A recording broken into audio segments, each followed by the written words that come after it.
Gloria e croce in Gesù vanno insieme e non si possono separare. Esortazione di Papa Francesco nella solennità dei santi Pietro e Paolo, benedetti e consegnati i palli ai nuovi arcivescovi metropoliti. La riforma della sanità al centro di un incontro che si è svolto a Chiavari, confermata l'integrazione dei 3 poli ospedalieri dell'ASL 4, nessuna previsione certa sui tempi di attuazione. Volge al termine il pellegrinaggio diocesano a Cipro, tanti incontri e momenti di confronto nella terra dei primi viaggi di San Paolo, un'esperienza intensa di spiritualità. Celebrato San Pietro nel rione Scoglia Chiavari, il ricordo dei caduti in mare, la tradizione marinara del quartiere rievocate nelle 3 giornate di festa, promessa una sede per l'associazione Proscogli. Imparare a vivere il mare, questo è il motto dei corsi di velo organizzati dallo Yacht Club Chiavari, che insegnano ai ragazzi i primi rudimenti velistici e il rispetto del mare.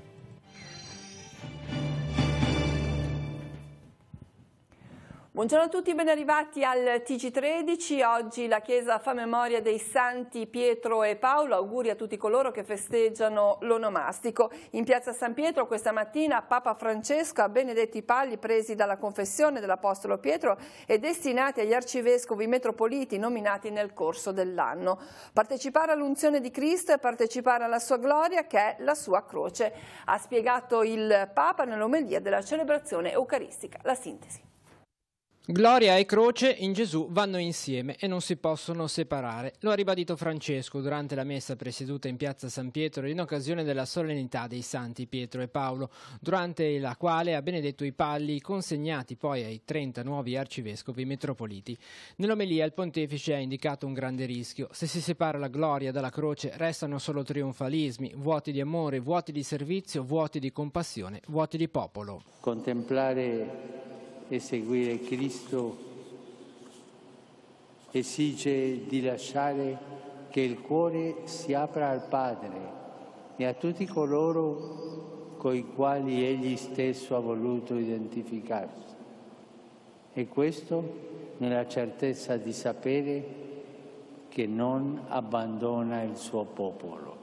Alla celebrazione eucaristica hanno preso parte anche i 14 cardinali creati nel concistoro di ieri. Come Pietro, ha spiegato Francesco nella sua riflessione, anche noi possiamo confessare con le nostre labbra e il nostro cuore non solo quello che abbiamo udito, ma anche l'esperienza concreta della nostra vita. Siamo stati risuscitati, curati, rinnovati, colmati di speranza dall'unzione del Santo. Contemplare però la vita di Pietro e la sua confessione, ha proseguito e ha messo in guardia il pontefice, significa anche imparare a conoscere le tentazioni che accompagneranno la vita del discepolo. Non di rado sentiamo la tentazione di essere cristiani mantenendo una prudenza e distanza dalle piaghe del Signore. Gesù, ha ribadito Francesco, tocca la miseria umana. Alla maniera di Pietro, come Chiesa, saremo sempre tentati da quei sussurri del maligno che saranno pietra d'inciampo per la missione. E dico sussurri perché il demonio seduce sempre di nascosto, facendo sì che non si riconosca la sua intenzione. E al termine della celebrazione eucaristica Papa Francesco ha presieduto la recita dell'Angelus, soffermandosi appunto sull'unica definizione attribuibile a Gesù, quella di figlio di Dio. Nella giornata in cui Roma festeggia i patroni Santi Pietro e Paolo, Francesco ha ricordato il ruolo del primo Papa nella formazione dell'identità cristiana. Grande profeta della giustizia e dell'amore, sapiente maestro di vita, rivoluzionario, sognatore dei sogni. Molte, spiega il Papa all'Angelus, le definizioni che il mondo nel corso dei secoli ha dato a Gesù, ma solo quella data da Pietro si staglia ancora oggi semplice e netta. Gesù è il figlio di Dio, perciò è perennemente vivo lui come è eternamente vivo il Padre suo. Torneremo in maniera più diffusa nei telegiornali di questa sera. Ora voltiamo pagina e parliamo di sanità. La riforma del sistema sociosanitario regionale, con l'attenzione concentrata sul Tigullio, è stata al centro dell'incontro che si è svolto a Chiavari all'Auditorium San Francesco. Erano presenti l'assessore regionale e la direttrice dell'ASL 4 che hanno provato a fare il punto sulla sua applicazione. Restano ancora incerti i tempi di attuazione, mentre sono state annunciate alcune novità e sperimentazioni che stanno per partire. Come sta la sanità nel comprensorio del Tigullio e a che punto è il percorso di attuazione del piano sociosanitario regionale? A queste e altre domande hanno provato a rispondere l'assessore regionale alla sanità Sonia Viale e la direttrice dell'ASL 4 Bruna Rebagliati nel corso di un incontro che si è svolto all'Auditorium San Francesco di Chiavari. Tema centrale della serata la riforma regionale che tra le varie cose riassegna e ridistribuisce i compiti delle 3 strutture ospedaliere del Levante, Rapallo, Lavagna e Sesti Levante.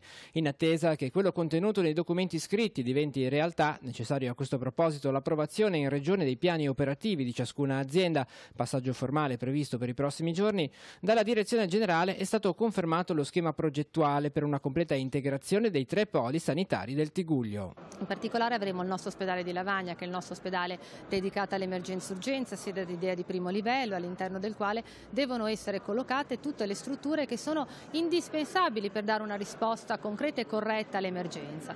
Abbiamo l'ospedale di Rapallo, che è il nostro più bello ospedale, l'ospedale più nuovo, ha delle tecnologie incredibili all'interno del blocco operatorio con la centrale unica di sterilizzazione aziendale che deve essere valorizzato, e poi abbiamo l'ospedale di Sesti Levante, che è il nostro ospedale per acuti, perché manterrà all'interno una medicina, tutta l'area oncologica, ma che dovrà vedere il suo orientamento fondamentale nella riabilitazione a tutti i livelli, ma anche un'unità di agenza infermieristica e un progetto che stiamo facendo con i medici di medicina generale per una gestione di posti letto diretti dagli stessi. Tra le sperimentazioni annunciate nel corso della serata anche quella degli infermieri di comunità, personale sanitario a stretto contatto con il malato nell'ambito del proprio domicilio, il cui primo territorio di attuazione sarà la Val d'Aveto. Tornando sulla costa è stato confermato l'ampliamento dei posti letto dell'Hospice Chiavarese, l'apertura a breve a Lavagna della Palazzina che ospiterà il centro di salute mentale, operazione questa che darà il via all'ampliamento del pronto soccorso. Nel corso della serata sono stati diversi gli interventi del pubblico presente che ha messo al centro della discussione il tema delle case della salute, per le quali ad oggi le risorse per implementarle non ci sono, ha confermato l'assessore,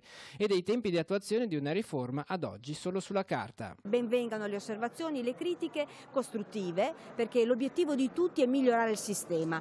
Il sistema sanitario è complicato da muovere, le leggi, il rispetto delle regole, il rispetto dei conti, il blocco delle assunzioni del personale, ecco, sono tutti un po' paletti nel dare quelle risposte che i cittadini chiedono.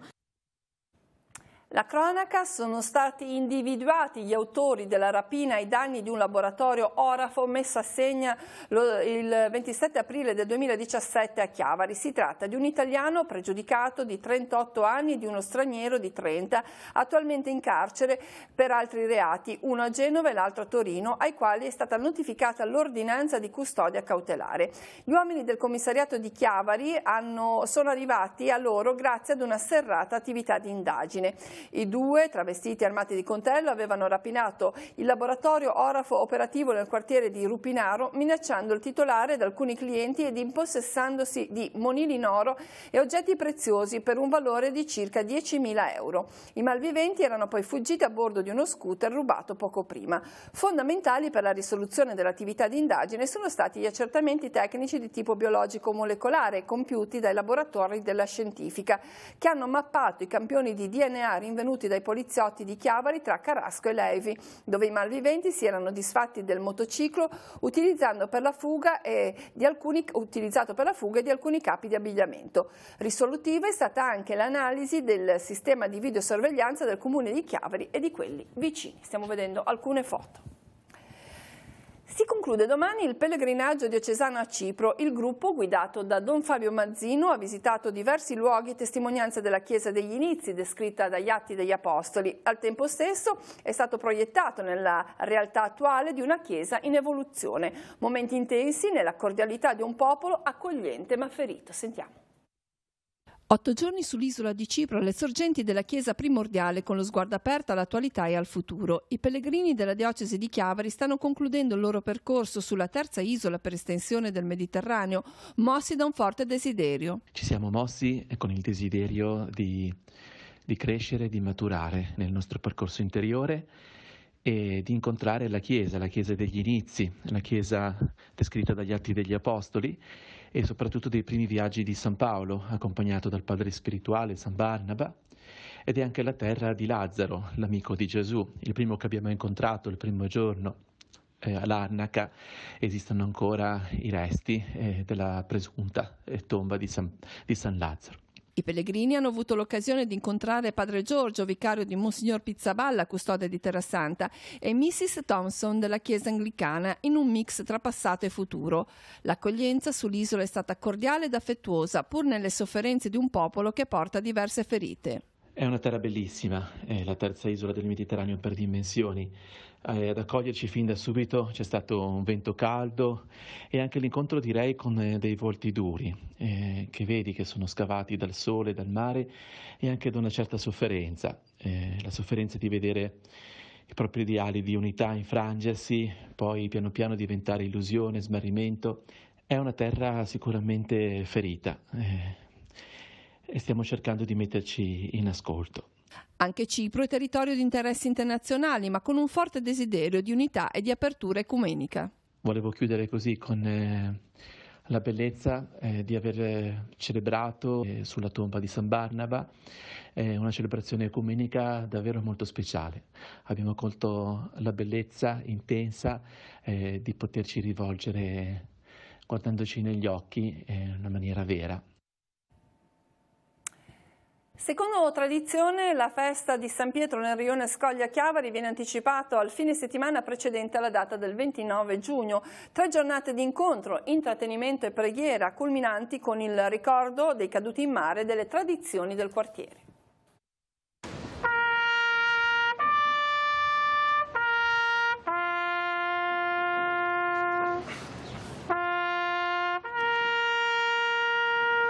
La ricorrenza di San Pietro nel rione Scoglia Chiavari è occasione ogni anno per rinnovare la memoria di una fetta di storia della città e al tempo stesso radunare un numero significativo di volontari che animano la festa.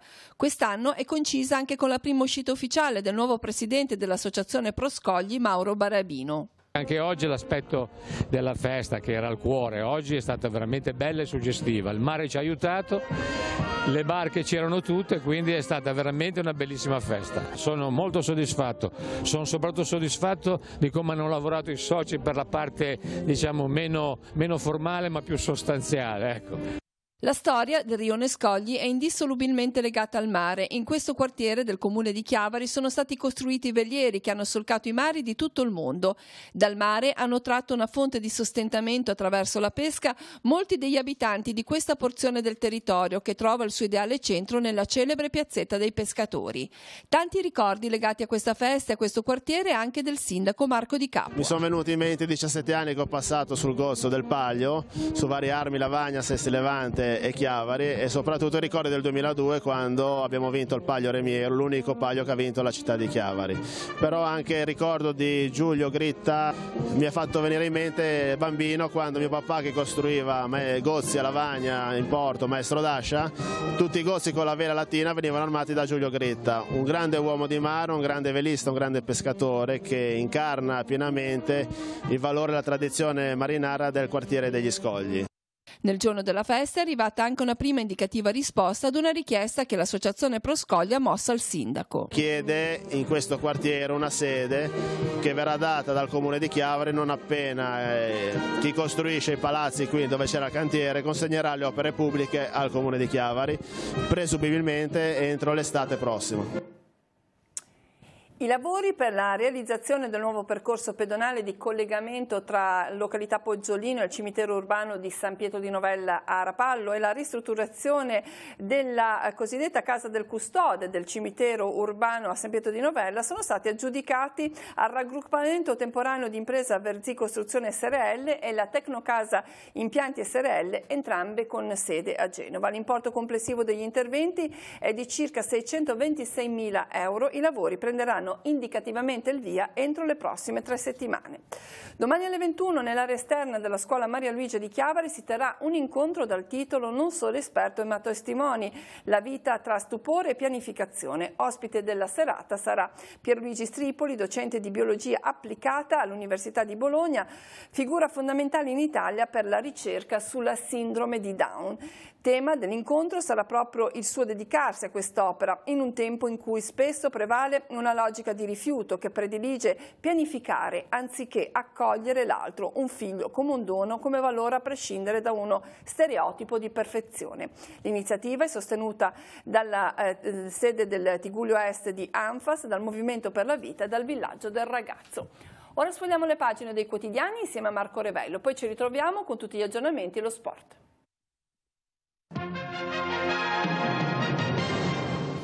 Avvenire titola: il Papa e i cardinali, nessuno si senta superiore all'altro. Il concistoro per creare 14 porporati, l'unica autorità viene dal servire. Intervista al porporato peruviano Barreto: porterò la voce degli indios. L'Italia batte i pugni all'Unione Europea. Nel Consiglio appunto dell'Unione Europea, no a mezze conclusioni. Sui vitalizi e scontro tra Movimento 5 Stelle e Casellati, la Presidente frena sul taglio dei vitalizi.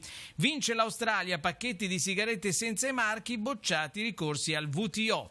E dicevamo dei cardinali, i nuovi cardinali, volto di una chiesa che parla al mondo, più asiatici, latinoamericani e africani, nel segno di una maggiore universalità. Tra i 14 porporati creati ieri, 11 elettori e 3 over 80. E sarà un cardinale a guidare l'elemosineria, perché, ha spiegato Bergoglio, insieme alla fede la carità è una delle mani lunghe del Papa. Secolo XIX che titola migranti più vicini ai centri dell'Unione Europea, ma poi in Liguria ritardi e ricorsi, i nuovi ospedali sono in attesa, l'inchiesta del secolo XIX.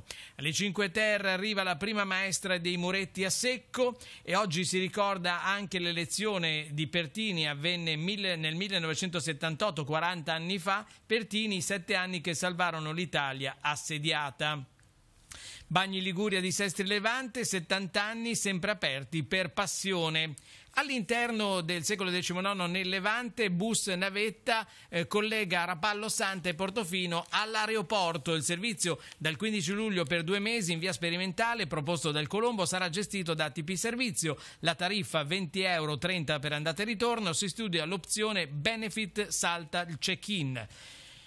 E sempre all'interno del secolo XIX, da Chiavari, 300 alloggi usati come casa vacanza e non dichiarati al fisco, incassati €34.000 dal sommerso scoperto dagli uffici comunali nel corso dei controlli per battere l'evasione dalla tassa di soggiorno.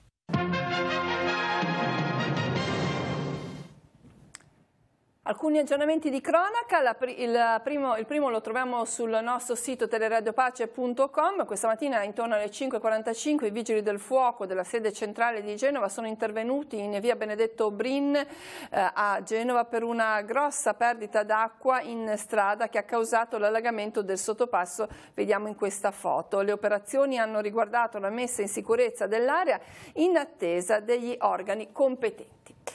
Altre notizie anche dalla redazione, per noi oggi Andrea Capitani.